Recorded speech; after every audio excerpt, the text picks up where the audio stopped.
یہ لوگ جن دیوتاؤں کو پکارتے ہیں وہ ان کی دعاؤں کا کوئی جواب نہیں دے سکتے، البتہ ان کی مثال اس شخص کی سی ہے جو پانی کی طرف اپنے دونوں ہاتھ پھیلا کر یہ چاہے کہ پانی خود اس کے منہ تک پہنچ جائے، حالانکہ وہ کبھی خود اس کے منہ تک نہیں پہنچ سکتا۔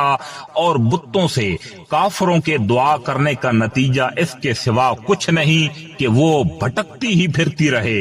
اور وہ اللہ ہی ہے جس کو آسمانوں اور زمین کی ساری مخلوقات سجدہ کرتی ہیں، کچھ خوشی سے کچھ مجبوری سے، اور ان کے سائے بھی صبح و شام اس کے آگے سجدہ ریز ہوتے ہیں۔ اے پیغمبر صلی اللہ علیہ وآلہ وسلم، ان کافروں سے کہو کہ وہ کون ہے جو آسمانوں اور زمین کی پرورش کرتا ہے؟ کہو کہ وہ اللہ ہے۔ کہو کہ کیا پھر بھی تم نے اس کو چھوڑ کر ایسے کارساز بنا لیے ہیں جنہیں خود اپنے آپ کو بھی نہ کوئی فائدہ پہنچانے کی قدرت حاصل ہے نہ نقصان پہنچانے کی؟ کہو کہ کیا اندھا اور دیکھنے والا برابر ہو سکتا ہے؟ یا کیا اندھیریاں اور روشنی ایک جیسی ہو سکتی ہے؟ یا ان لوگوں نے اللہ کے ایسے شریک مانے ہوئے ہیں جنہوں نے کوئی چیز اسی طرح کی پیدا کی ہو جیسے اللہ پیدا کرتا ہے، اور اس وجہ سے ان کو دونوں کی تخلیق ایک جیسی معلوم ہو رہی ہو؟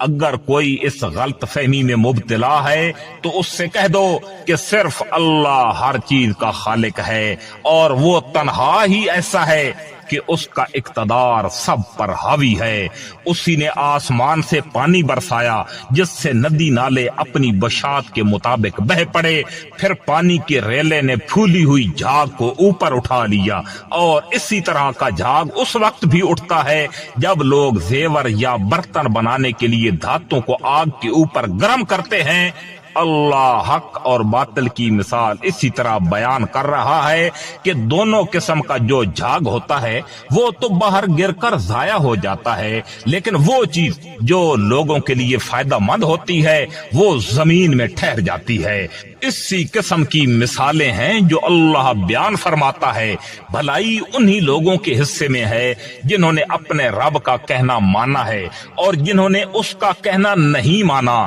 اگر ان کے پاس دنیا بھر کی ساری چیزیں بھی ہوں گی بلکہ اتنی ہی اور بھی، تو وہ قیامت کے دن اپنی جان بچانے کے لیے وہ سب کچھ دینے کے لیے تیار ہو جائیں گے۔ ان لوگوں کے حصے میں بری طرح کا حساب ہے اور ان کا ٹھکانہ جہنم ہے، اور وہ بہت برا ٹھکانہ ہے۔ جو شخص یہ یقین رکھتا ہو کہ تم پر تمہارے پروردگار کی طرف سے جو کچھ نازل ہوا ہے برحق ہے، بھلا وہ اس جیسا کیسے ہو سکتا ہے جو بالکل اندھا ہو؟ حقیقت یہ ہے کہ نصیحت تو وہی لوگ قبول کرتے ہیں جو عقل و ہوش رکھتے ہوں، یعنی جو لوگ اللہ سے کیے ہوئے وعدے کو پورا کرتے ہیں اور معاہدے کی خلاف ورزی نہیں کرتے، اور جن رشتوں کو اللہ نے جوڑے رکھنے کا حکم دیا ہے یہ لوگ انہیں جوڑتے ہیں اور اپنے پروردگار سے ڈرتے ہیں اور حساب کے برے انجام سے خوف کھاتے ہیں۔ اور یہ وہ لوگ ہیں جنہوں نے اپنے رب کی خوشنودی کی خاطر صبر سے کام لیا ہے اور نماز قائم کی ہے، اور ہم نے انہیں جو رزق عطا فرمایا ہے اس میں سے خفیہ بھی اور اعلانیہ بھی خرچ کیا ہے، اور وہ بد سلوکی کا دفاع حسن سلوک سے کرتے ہیں۔ وطن اصلی میں بہترین انجام ان کا حصہ ہے، یعنی ہمیشہ رہنے کے لیے وہ باغات جن میں وہ خود بھی داخل ہوں گے اور ان کے باپ دادوں، بیویوں اور اولاد میں سے جو نیک ہوں گے وہ بھی، اور ان کے استقبال کے لیے فرشتے ان کے پاس ہر دروازے سے یہ کہتے ہوئے داخل ہوں گے کہ تم نے دنیا میں جو صبر سے کام لیا تھا اس کی بدولت اب تم پر سلامتی ہی سلامتی نازل ہوگی، اور تمہارے اصلی وطن میں یہ تمہارا بہترین انجام ہے۔ اور دوسری طرف جو لوگ اللہ سے کیے ہوئے وعدے کو مضبوطی سے باندھنے کے بعد توڑتے ہیں اور جن رشتوں کو اللہ نے جوڑے رکھنے کا حکم دیا ہے انہیں کاٹ ڈالتے ہیں اور زمین میں فساد مچاتے ہیں، تو ایسے لوگوں کے حصے میں لعنت آئی ہے اور اصلی وطن میں برا انجام انہی کا ہے۔ اللہ جس کے لیے چاہتا ہے رزق میں وسعت کر دیتا ہے اور جس کے لیے چاہتا ہے تنگی کر دیتا ہے۔ یہ کافر لوگ دنیاوی زندگی پر مگن ہیں، حالانکہ آخرت کے مقابلے میں دنیاوی زندگی کی حیثیت اس سے زیادہ نہیں ہے کہ وہ معمولی سی پونجی ہو۔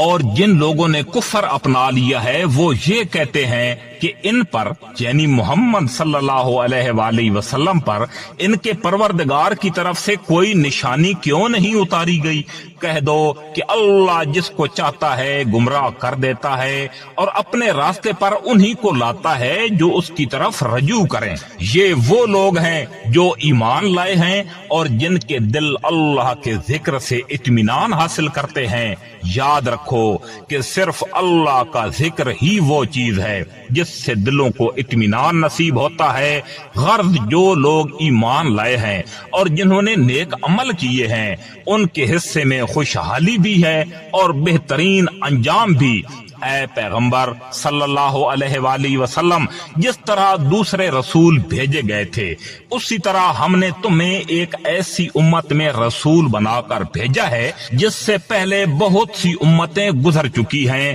تاکہ تم ان کے سامنے وہ کتاب پڑھ کر سنا دو جو ہم نے وحی کے ذریعے تم پر نازل کی ہے، اور یہ لوگ اس ذات کی ناشکری کر رہے ہیں جو سب پر مہربان ہے۔ کہہ دو کہ وہ میرا پالنے والا ہے، اس کے سوا کوئی عبادت کے لائق نہیں ہے، اسی پر میں نے بھروسہ کر رکھا ہے اور اسی کی طرف مجھے لوٹ کر جانا ہے۔ اور اگر کوئی قرآن ایسا بھی اترتا جس کے ذریعے پہاڑ اپنی جگہ سے ہٹا دیے جاتے یا اس کی بدولت زمین شق کر دی جاتی اور اس سے دریا نکل پڑتے یا اس کے نتیجے میں مردوں سے بات کر لی جاتی، تب بھی یہ لوگ ایمان نہ لاتے۔ حقیقت تو یہ ہے کہ تمام تر اختیار اللہ کا ہے۔ کیا پھر بھی ایمان والوں نے یہ سوچ کر اپنا ذہن فارغ نہیں کیا کہ اگر اللہ چاہتا تو سارے ہی انسانوں کو زبردستی راہ پر لے آتا؟ اور جنہوں نے کفر اپنایا ہے ان پر تو ان کے کرتوت کی وجہ سے ہمیشہ کوئی نہ کوئی کھڑکھڑانے والی مصیبت پڑی رہتی ہے یا ان کی بستی کے قریب کہیں نازل ہوتی رہتی ہے، یہاں تک کہ ایک دن اللہ نے جو وعدہ کر رکھا ہے وہ آ کر پورا ہو جائے گا۔ یقین رکھو کہ اللہ وعدے کی خلاف ورزی نہیں کرتا۔ اور اے پیغمبر صلی اللہ علیہ وآلہ وسلم، حقیقت یہ ہے کہ تم سے پہلے پیغمبروں کا بھی مذاق اڑایا گیا تھا اور ایسے کافروں کو بھی میں نے مہلت دی تھی، مگر کچھ وقت کے بعد میں نے ان کو گرفت میں لے لیا۔ اب دیکھ لو کہ میرا عذاب کیسا تھا۔ بھلا بتاؤ کہ ایک طرف وہ ذات ہے جو ہر شخص کے ہر کام کی نگرانی کر رہی ہے اور دوسری طرف ان لوگوں نے اللہ کے ساتھ شریک مانے ہوئے ہیں۔ کہو کہ ذرا ان خدا کے شریکوں کے نام تو بتاؤ۔ اگر کوئی نام لوگے تو کیا اللہ کو کسی ایسے وجود کی خبر دو گے جس کا دنیا بھر میں اللہ کو بھی پتہ نہیں ہے، یا خالی زبان سے ایسے نام لے لوگے جن کے پیچھے کوئی حقیقت نہیں؟ حقیقت تو یہ ہے کہ ان کافروں کو اپنی مکارانہ باتیں بڑی خوبصورت لگتی ہیں اور اس طرح ان کے ہدایت کے راستے میں رکاوٹ پیدا ہو گئی ہے، اور جس سے اللہ گمراہی میں پڑا رہنے دے اس سے کوئی راہ پر لانے والا میسر نہیں آ سکتا۔ ایسے لوگوں کے لیے دنیاوی زندگی میں بھی عذاب ہے اور یقیناً آخرت کا عذاب کہیں زیادہ بھاری ہوگا، اور کوئی نہیں ہے جو انہیں اللہ کے عذاب سے بچا سکے۔ دوسری طرف وہ جنت جس کا متقی لوگوں سے وعدہ کیا گیا ہے، اس کا حال یہ ہے کہ اس کے نیچے نہریں بہتی ہوں گی، اس کے پھل بھی سدا بہار ہیں اور اس کی چھاؤں بھی۔ یہ انجام ہے ان لوگوں کا جنہوں نے تقوی اختیار کیا، جبکہ کافروں کا انجام دوزخ کی آگ ہے۔ اور اے پیغمبر صلی اللہ علیہ وآلہ وسلم، جن لوگوں کو ہم نے کتاب دی ہے وہ اس کلام سے خوش ہوتے ہیں جو تم پر نازل کیا گیا ہے، اور انہی گروہوں میں وہ بھی ہیں جو اس کی بعض باتوں کو ماننے سے انکار کرتے ہیں۔ کہہ دو کہ مجھے تو یہ حکم دیا گیا ہے کہ میں اللہ کی عبادت کروں اور اس کے ساتھ کسی کو خدائی میں شریک نہ مانوں، اسی بات کی میں دعوت دیتا ہوں اور اسی اللہ کی طرف مجھے لوٹ کر جانا ہے۔ اور اسی طرح ہم نے اس قرآن کو عربی زبان میں ایک حکم نامہ بنا کر نازل کیا ہے، اور اے پیغمبر صلی اللہ علیہ وآلہ وسلم، تمہارے پاس جو علم آ چکا ہے، اگر اس کے بعد بھی تم ان لوگوں کی خواہشات کے پیچھے چلے تو اللہ کے مقابلے میں نہ کوئی تمہارا مددگار ہوگا نہ کوئی بچانے والا۔ حقیقت یہ ہے کہ ہم نے تم سے پہلے بھی بہت سے رسول بھیجے ہیں اور انہیں بیوی بچے بھی عطا فرمائے تھے، اور کسی رسول کو یہ اختیار نہیں تھا کہ وہ کوئی ایک آیت بھی اللہ کے حکم کے بغیر لا سکے۔ ہر زمانے کے لیے الگ کتاب دی گئی ہے، ہر زمانے کے لیے الگ کتاب دی گئی ہے۔ اللہ جس حکم کو چاہتا ہے منسوخ کر دیتا ہے اور جس کو چاہتا ہے باقی رکھتا ہے، اور تمام کتابوں کی جو اصل ہے وہ اسی کے پاس ہے، یعنی اللہ کے پاس ہے۔